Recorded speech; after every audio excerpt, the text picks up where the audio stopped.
God bless you, dear ones. Welcome to the Word with Chester. Today we will begin study in the 20th chapter of the book of 1 Samuel. I'm grateful for all of you that watch us. It's a blessing to me when I see evidence that you are there. I appreciate God for all of you. Well, those of you that watch us by YouTube, you can hit the bell at the top of your screen and you will subscribe to this channel, and every time we upload a new video, you will be made aware that it is there so you can watch it when you get ready. Also, those of you that listen to us by Facebook or Twitter, you can follow us, and if you follow us, every time a new video is uploaded, it will come directly to you. Well, my dears, I want you to know that I love you with the love of the Lord, and I'm praying for you daily that God will bless you. Well, this is somewhat of a long chapter. If I go immediately into it, quite possibly we can finish reading it. If not, please understand, but we will go as far as we possibly can today in the 20th chapter of the book of 1 Samuel. The first verse in chapter 20, here we will be discussing the first part of this chapter, a covenant that Jonathan and David make together. So I won't have to explain words as we get in the middle of it, but you know that a covenant is an agreement between two or more, and so David and Jonathan are making a covenant, and a covenant doesn't just last for a few hours or a few days, but this was a covenant that would last forever. Now let's read in verse 1 of chapter 20. And David fled from Naioth in Ramah and came and said before Jonathan, what have I done? What is mine iniquity? And what is my sin before thy father, that he seeketh my life? And can you understand the feeling of David? David did not do anything wrong against the king. And he was wondering, why is Saul trying to kill me? Why is your father trying to kill me? What have I done? And that's the first thing that would come to mind. What have I done? Most of the time, especially a leader, we hold them up to where we are not thinking what are they doing wrong, but David is saying, what have I done? And that's the first thing you do in every situation is examine yourself. What have I done? And so this is the case where David is talking to Saul's son. He's talking to Jonathan, and David fled from Naioth in Ramah and came and said before Jonathan, what have I done? What is mine iniquity? And what is my sin before my father? That he seeketh my life. What did I do worthy of death? Now, sometimes we can do things to offend or do things that may not be right, but worthy of death. Why is he trying to kill me? A thinking person, if I've offended you, if you come and talk to me, I will do what I can to straighten it out or ask you to forgive me, or at least not do that anymore. But here, David is asking, what have I done to be for your father to try to kill me? What have I done worthy of death? What have I done? What is my iniquity? What is my sin before thy father, that he seeketh my life? What did I do for him to come at me to kill me? And you have to get to thinking of David. David had not did anything wrong. He was just being himself and being his excellent self. And I'm going to tell you, it's just the truth, just the way it is. If you good at whatever you do, it brings out enemies. If you good at if you're skillful and God has his hand hand on you. It makes people envious of you. In this case, you have to get the full picture where Saul heard the prophecy of Samuel years before this happened. David didn't know anything about that. David didn't know anything about the prophecy that Samuel gave that the kingdom was going to be torn from Saul. David didn't know anything about any of that. All he was doing was just living his life. Number one, it wasn't his doing, wasn't David's doing to even be brought before the king. Well, it was his doing because he did something spectacular in killing a giant, so that brought him before the king. And not only killing a giant, every time that he went out to fight the Philistines, he won. He was victorious. And so this made Saul angry. I'll be honest with you, what started Saul's anger was the women. What started him being so angry at David when they came up in a parade-like manner, singing and playing different instruments and singing that Saul has killed his thousands and David has killed his 10,000s. That started the ball rolling, where was Saul detested David. Why? Because he saw that the people loved David so, and that's a hard thing to do.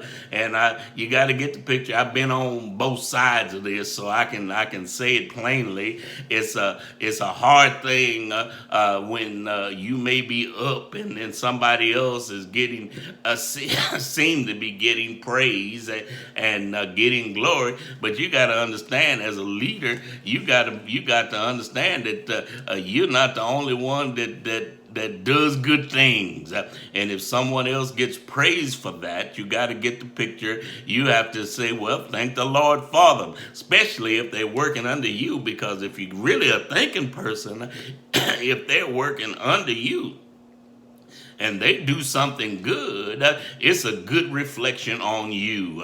But actually, Saul got angry because the women came out in this manner. Saul killed his thousands, and David killed his 10,000s. And can you see it caused the spirit of Saul to get against David.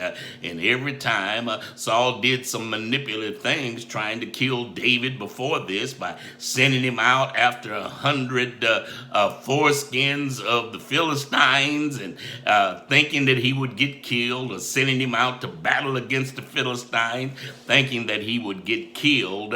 But in actuality, God was with David in everything he did, and everything David did made him look better. And so it angered Saul. Can you get the picture? Number one, Saul remembered that prophecy that Samuel had gave that the kingdom was going to be taken from him. And so Saul sees the people admiring David, and it made him angry. And so number one, he's trying to keep his kingdom, trying to keep that prophecy from coming to pass.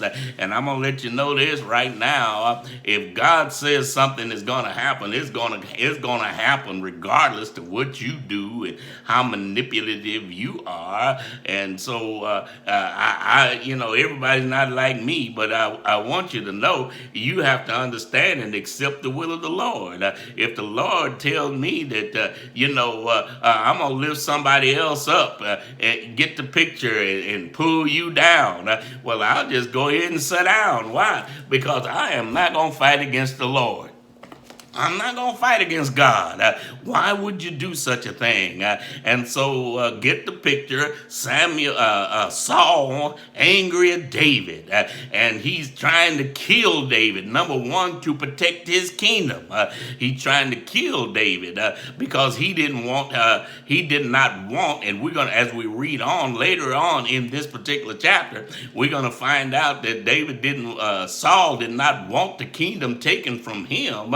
He he wanted his son to be his successor, and so he was actually trying to kill David. Now we just come off of chapter 19. In reading chapter 19, we found that Saul went down on his way trying to get to David. The Spirit of the Lord came on him, and he began to prophesy when he went down where David was, where the prophets were, in the city that we just named.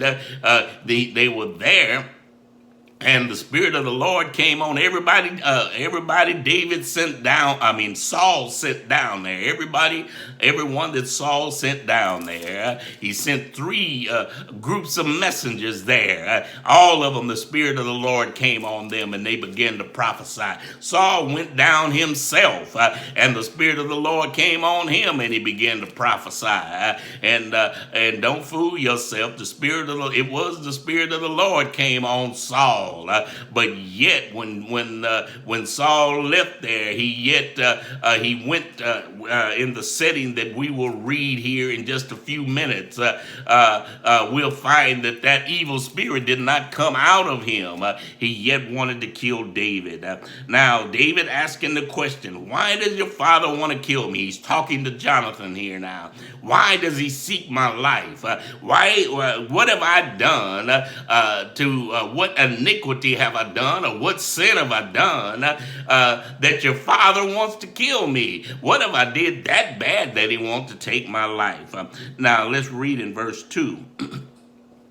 And he said unto him, God forbid, thou shalt not die. Behold, my father will do nothing either great or small, but that he will show it to me. And why should my father hide this thing from me? It is not so. In other words, Jonathan is letting David know that everything his father does, small or great, he talks to his son about it. Every major decision that he makes in the kingdom, he talks to his son Jonathan about it. Now let's read in verse 3. And David swore moreover and said, thy father certainly knoweth that I have found grace in thy eyes. And he said, let not Jonathan know this, lest he be grieved, but truly as the Lord liveth, and as thy soul liveth, there is but a step between me and death.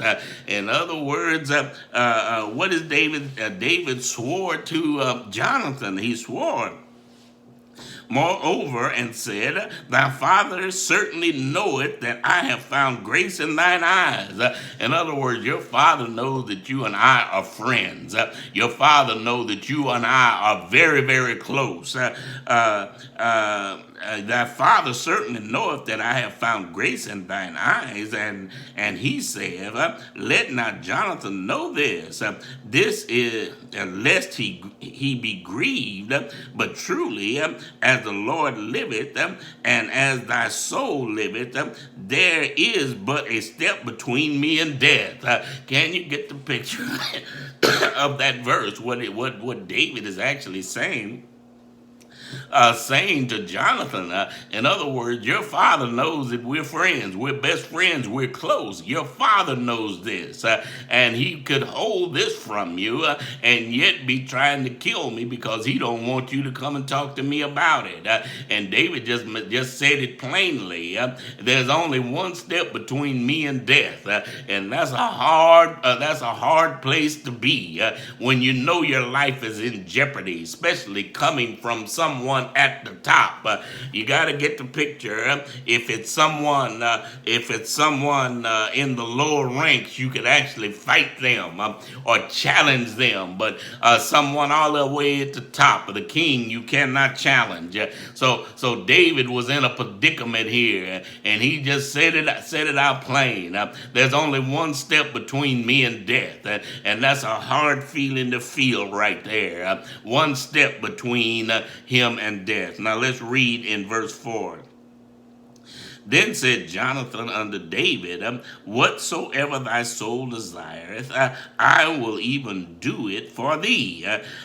Verse 5, and David said unto Jonathan, behold, tomorrow is the new moon. And I said, and I should not fail to sit with the king at the table, and let me go, that I may hide myself in the field until the third day at evening. Let me go. I'll go hide myself until the third day in evening.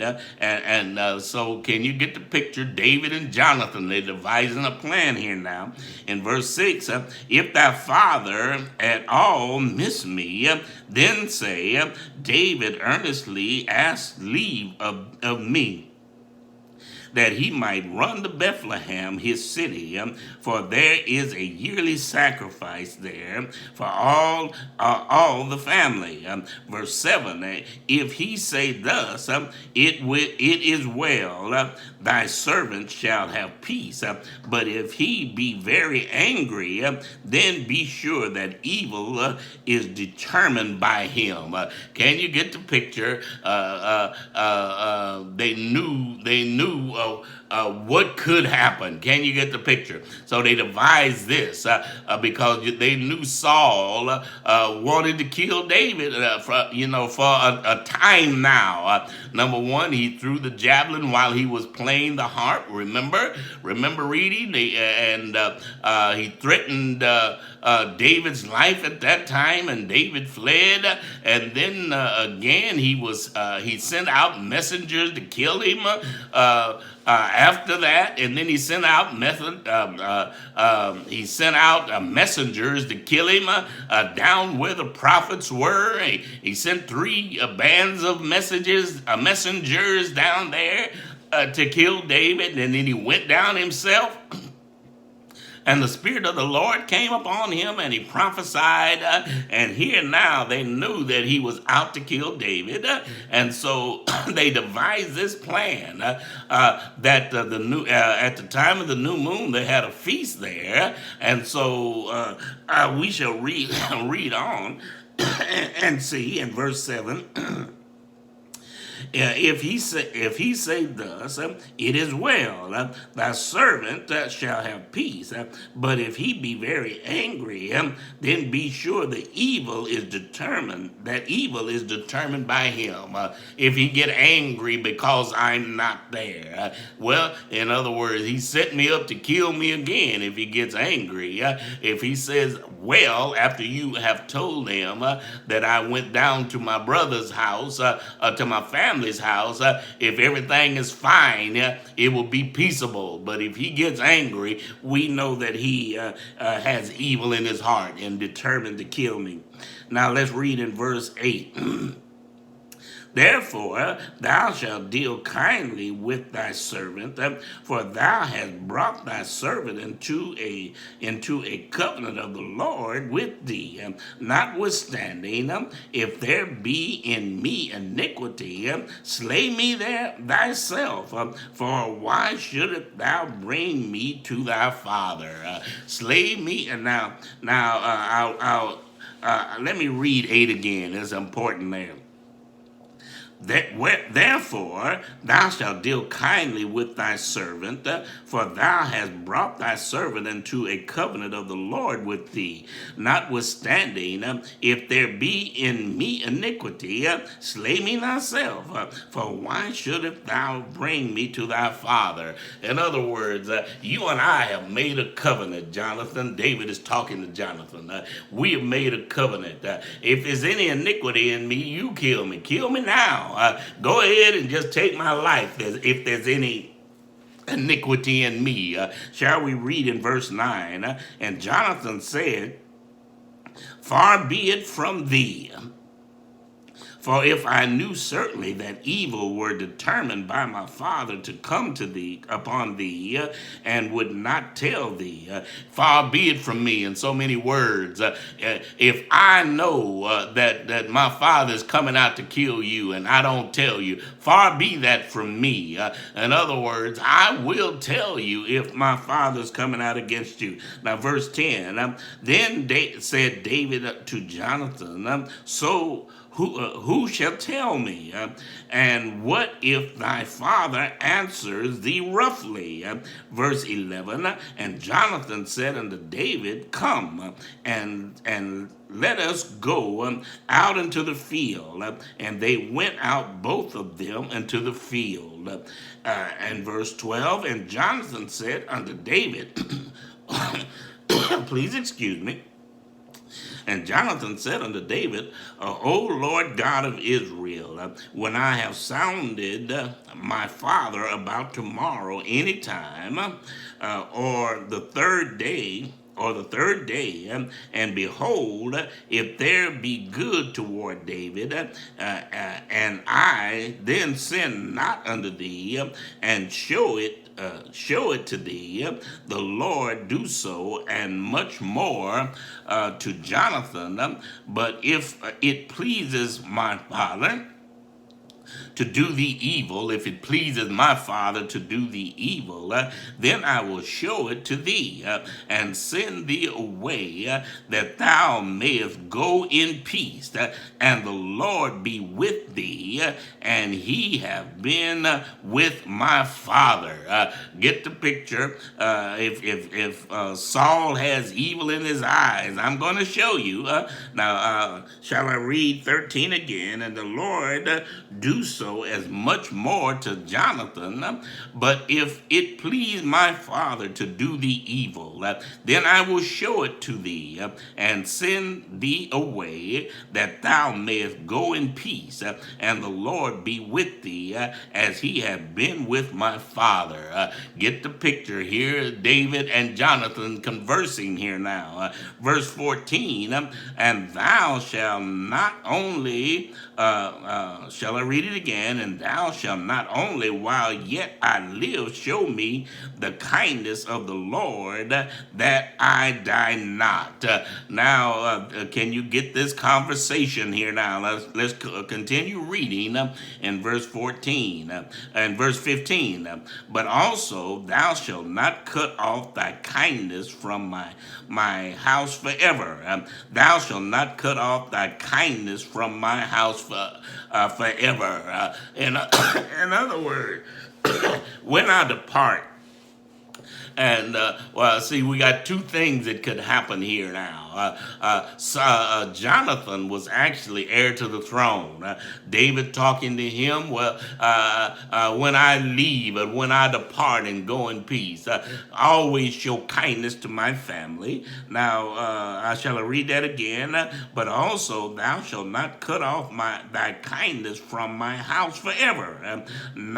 No, not when the Lord hath cut off the enemies of David, every one from the face of the earth. Now let's flip it and view David, Jonathan, also here, but also that thou not cut off thy kindness from my house forever. Can you get this covenant between David and Jonathan forever? No, not when the Lord had cut off the enemies of David. Cut off the enemy, the enemies of David. Who could we be talking about? The enemies of David. We could be talking about the Philistines, true enough, but yet right now Saul is an enemy because he's trying to kill him. Am I correct on that? Saul is trying to kill him. I'm going to read 15 one more time. This third or fourth time, but it is that important. But also thou shalt not cut off thy kindness from my house forever. No, not when the Lord had cut off the enemies of David. No, not when the Lord has cut off the enemies of David. Everyone from the face of the earth.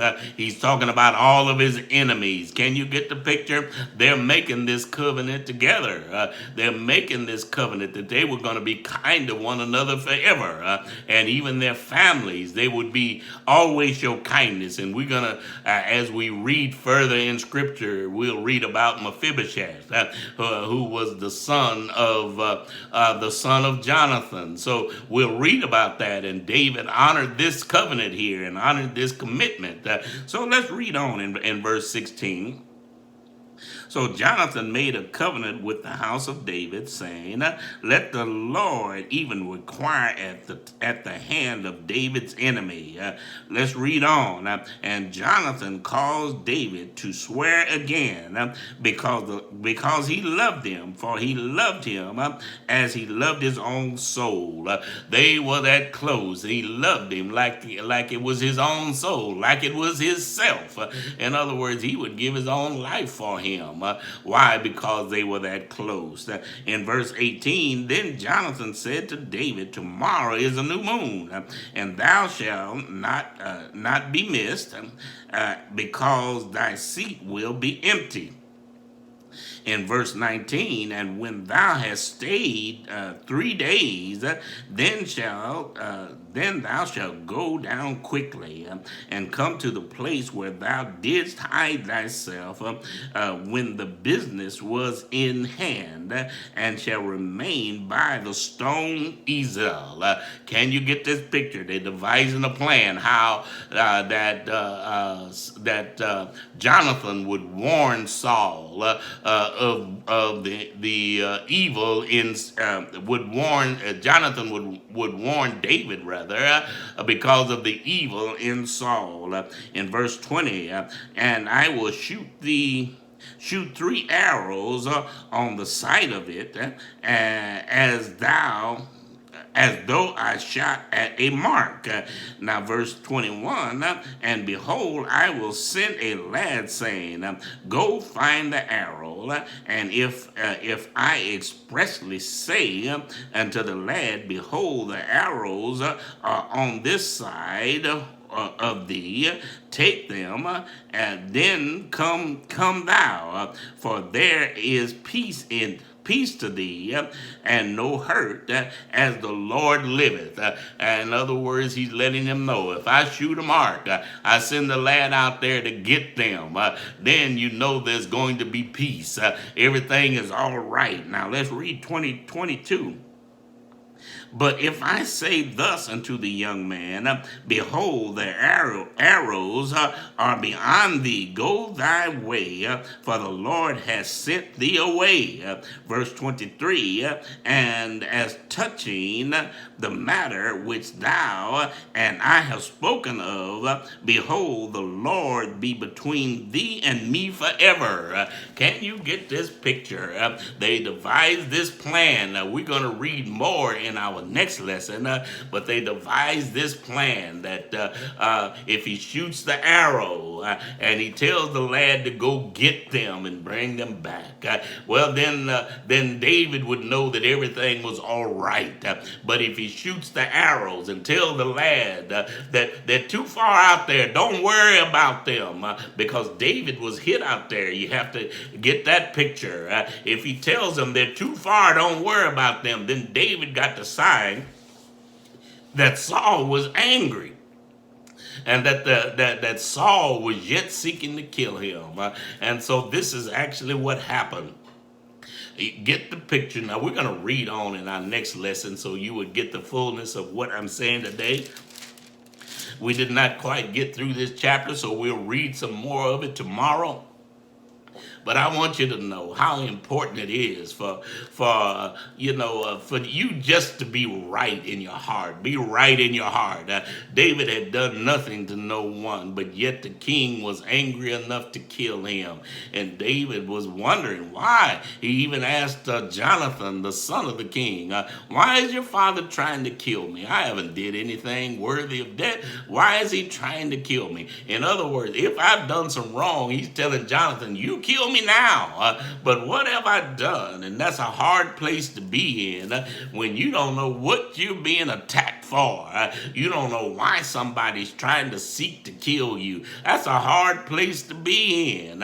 Get the picture. And so this was the position that David was in. He hadn't did anything to anybody, but he was just living his life doing what he does best, and killing the Philistines and being an excellent person. And it angered all of those it angered Saul, and Saul reached out to kill him. We're going to read more about this in our next lesson. Well, my dears, I want you to know that I love you. I love you with the love of the Lord. God bless you.